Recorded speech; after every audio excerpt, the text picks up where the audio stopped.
Hey guys, what's going on? It's Gunnar here. Welcome back to the channel. We're back out here on the land today and we're talking about food plots again.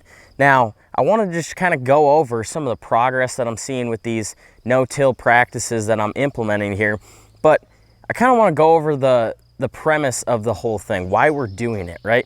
So the whole idea behind this no-till cover cropping and rotating crops to improve soil health, improve our water retention, our weed suppression, and at the end of the day, just retain that moisture that we're getting from Mother Nature. The whole idea behind it is to just have something growing on these plots at all times. Something that's valuable that eventually will put back into the soil. So we're always progressing and improving these plots year after year instead of stripping and taking away and setting ourselves back and harming our soil at the same time. So basically, I'm gonna go over what exactly I did here, what the end goal, what I would potentially change and what I'm looking to potentially change, and what I've learned as this process is maturing per se. So basically what I've done here is all of these plots are broadcasted with rye into my fall attraction blend. Now, I broadcasted this at, I would say, 150 to 250 pounds per acre of rye. And I start that process anywhere from the end of August to probably ending that around the first week of October. I'm getting completely out of these food plots. I'm allowing these deer to settle down. And when I'm doing that into early October there, I'm being very sneaky with it. Maybe I'll get a thunderstorm or a rain shower right after dark or even at nighttime when I know these deer are out on the ag fields. I'll come in here on these plots and I'll broadcast a pile of rye during that time. I'm being very strategic in when I do that because I don't want to interrupt a movement that's happening on these food plots with the deer. But all of these plots are broadcasted in rye, and basically what I'm doing with that is I'm just layering a really good green winter forage in here. So as the fall blend that I utilize becomes less and less attractive during the later months of the year, I'm consistently adding that rye week over week, continuing to have young shoots of rye green when it's real cold out. That's continually attracting deer later, right? So the whole goal behind that is just to prolong a movement that I can hunt throughout those later months in the season. Now, the second benefit of that and the second reasoning behind it, behind hunting, would be to have a smother crop or a cover crop in the springtime. And rye is the perfect cover crop for a springtime field. Now, I've been doing a little bit of research. I'm potentially going to switch this up next year. Versus just having rye, I'm going to be broadcasting red clover into a short stand of rye early in the springtime, because everybody knows that clover does really well in wet, cool conditions. And I want that clover to get bigger than it has gotten this year. This year, it might get 8 to 10 inches for me. I want that stuff at 2 to 3 feet high to really build organic matter and add a lot of nitrogen to my soil. And with that process, I'm gonna be broadcasting into that rye when it's maybe, hey guys, what's going on? I just wanted to pop in here real quick and talk to you about a pretty cool event that I'm gonna be attending here on July 15th. Now, Acres USA is putting on an on-farm intensive in Viroqua, Wisconsin, just right next door, talking about water management, water retention, cover cropping, and biological farming. Guys like Gary Zimmer and Mark Shepard are gonna be speaking. And if you don't know who Gary is the founder of Midwestern Bioag, and he's also the godfather when it comes to cover cropping in the agricultural industry. Now, you're probably wondering why I'm talking about agriculture or farming, because I'm not a farmer, right? I'm a hunter and I'm a food plotter. But at the end of the day, a lot of the same concepts apply to both and overlap. On a much smaller scale, of course, with the food plots, but I've been personally starting to implement some of Gary's techniques and strategies when it comes to layering rye, using it as a weed suppressing cover crop in the springtime, retaining a lot of those spring rains and the moisture, and then using it for erosion control as well. So we're gonna be talking about a lot of cool stuff. I'm gonna be there 9 to 4, Viroqua, Wisconsin. I'll see you there. We'll talk shop. 5 to 8 inches tall. So I'm gonna allow that clover to have a smother crop as well and have a root system in place on these plots to retain moisture, so I'm not losing my seed and I'm not losing a lot of that moisture that I'm getting early springtime, so that clover has a really good shot of getting established and taking off for me. But the way I'm going to be managing that rye is I'm just going to be managing it with a mower until that clover gets up to the same height, and I'm allow that clover to then take over. So I'm eliminating this summer planting that I did, and I'm stacking it all in the springtime. The red clover is going to be my cover crop. It's going to be mixed with rye, but I'm assuming that red clover is going to take over that rye when I'm continually mowing it back. So I'm basically going to be planting into red clover in the fall versus a mixture of forage peas, tillage radish, clover, and rye that I have right now. So I'm going to have less diversity when it comes to the plants in my plots, but I think it might be more beneficial for me and take away some of the steps in the process and the potential risks versus reward of the process that I'm doing right now. Now, I'm very content with what I have right here.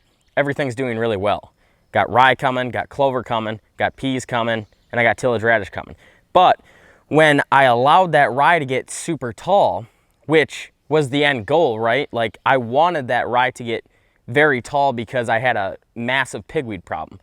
I am not upset with my decision to allow that rye to get super tall because that's the best way, in my opinion, other than using an herbicide, to eliminate weeds, right? And choke those weeds out.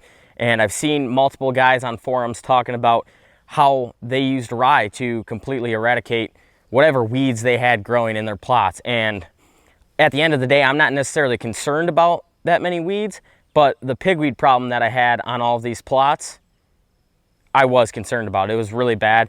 I was losing so much tonnage and space in these plots that I needed to eradicate it. So that's how I did that with that super tall rye, allowing it to come up and choke those pigweeds out, because rye grows so much faster and it grows at such cooler temps that the pigweed never had an opportunity to even come up here this year. But the whole idea with keeping that rye short that I'm going to be testing next year is eliminating my nitrogen tie-up, right? So that's something I've been learning more and more about as this system is progressing here. I've been doing more and more research, but it seems like I potentially have a nitrogen tie-up in a lot of these stalks, because from what I've read, the bigger the stalks and the stems of the winter rye, the longer it takes for that stuff to break down and that nitrogen to become available to the following crop. So I'm trying to avoid next spring a nitrogen tie-up with my crop. So right now, a lot of this stuff is doing really well, like I said, but I feel like there's a lot of nutrients tied up in a lot of these rotting stalks of rye. Now, it's beneficial because I have that weed suppressing mat on the ground retaining moisture. It's basically like a mulch that you would put around a tree or anything that you're trying to grow in a garden. My whole goal is I want those nutrients available as quickly as possible. So the smaller the rye that I can keep, in my opinion, it's going to be better off because I'm trying to grow another crop right away. I don't want to have a lag time of nutrients tied up in these stalks, so my next crop isn't absorbing those nutrients and they're not available yet. So I don't think it's the end of the world, because I think by the fall time, when I'm going to be planting here at the end of this month or potentially very early August, I think a lot of this rye is going to be breaking down, and day over day those nutrients that are tied up in these rye stalks are going to be leaching back into the ground and being available for the following crop. But I'm just trying to simplify this process so it's easily replicable and you guys can start benefiting from this process of improving soil health, improving water retention, improving nutrient density within your food plots, because nutrient dense forage is going to be much more attractive to whitetails who are far more in tune with their needs and necessities when it comes to nutrition rather than we are as humans. So nutrient dense food plots equals highly attractive, and at the end of the day creates much more healthy and big antlers when it comes to bucks. So that's the whole goal behind this entire process, is I'm trying to wean out and narrow down this process so maybe there's a handful of different strategies that you guys can use based on the location that you're at and what does best, what plants do best in your location, or what plants are most attractive for your farm in particular, that you can replicate and mimic and slightly tweak the process that I'm testing and theorizing here. And the whole goal is to just create something that you guys can have success with. And at the end of the day, we can improve Mother Nature, improve our own land, and conserve what we've been lucky enough to watch over. And that's my goal, is to impact as many different pieces of property as I possibly can. Maybe I'll never get to own that much land, but if I can stress to you guys and come up with some of these different processes of improving food plotting, being more conscious about what we're doing when it comes to using chemicals or tillage, I'm trying to find a process that is the least destructive to the land, and at the end of the day, the most constructive and beneficial for wildlife and our ability to successfully hunt it. So that's the goal behind all of this, is to find something that is going to help you guys, but at the same time, it is not going to be destructive to our properties. So like I said, I've got a lot of good stuff coming here. I'm pretty satisfied with what I've got going on here. It's very thick. All of this stuff is taking off really well. There was a doe in this food plot when I drove in here to shoot this video. A lot of rabbits in here chewing on these peas and the young rye. I am assuming the does are probably hitting those peas too, because those were the most quick growing plant that I had in here. All of those peas started to take off really quick.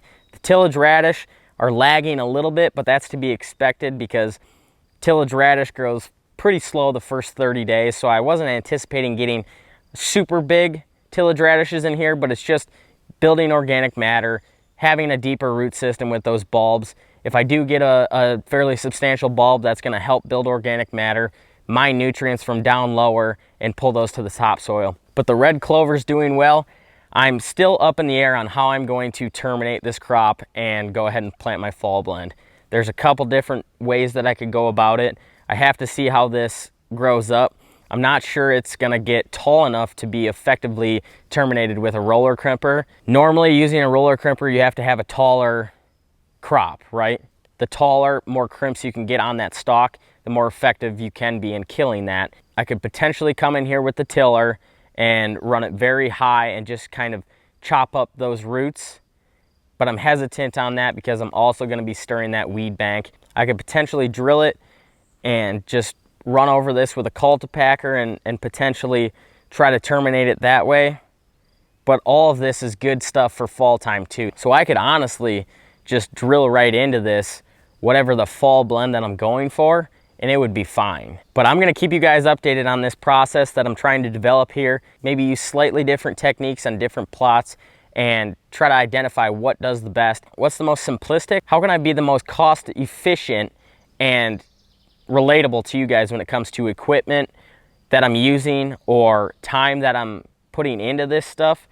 I have a lot of time that I can input into this. I'm very blessed that way. I have a lot of free time that I can create videos for you guys and test out these different things. So that's the whole goal, is give back to what is so passionate in my life, is to give back to you guys and share the knowledge that I've gained for my one true passion in life, which is hunting and conserving the wildlife, conserving the land, doing everything I possibly can to give back to Mother Nature because it's giving so much to me. So if you guys are interested in that journey, if you don't follow this channel yet, that's what this is about.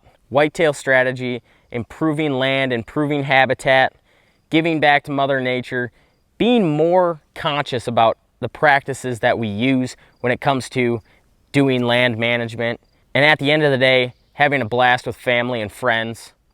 Maybe bragging to the buddies a little bit about who killed the bigger buck this year. But if you're interested in any of that, guys, like, share, and subscribe to the channel. Shoot me your comments. I'll reply to all of them. I like talking to you guys, where you're at, where you're from, how you're doing, specific different things. Any questions you might have that I have the answer to, I will answer. If I don't have the answer, I'll find somebody who does. But I'm glad you guys are here, taking a peek at these videos, joining me on this adventure of land management, land stewardship, trying to make this the best property for wildlife that it can possibly be. And at the same time, sharing the hunting strategy behind that, the things that I've learned over the years that have gained me success when it comes to harvesting mature whitetails. But I just kind of wanted to go over that stuff because we've had a lot of new subscribers. The channel's growing exponentially. We're doing really well. I enjoy every video that I do shoot. This is another part of my passion. I do video work on the side in the outdoor industry, fishing and hunting. So this is kind of the best of all worlds for me when it comes to what I like to be doing, what I like to spend my free time doing, and I'm glad you guys are here along for the journey. So that's what I wanted to talk about today, creating the best possible food plot system that we can replicate year over year, as simplistic and cost effective as we can possibly narrow it down to, and at the same time protecting, improving our soil, and creating highly attractive food plots so we can kill big deer on them. So thanks for tuning in, guys. I'll catch you on the next one.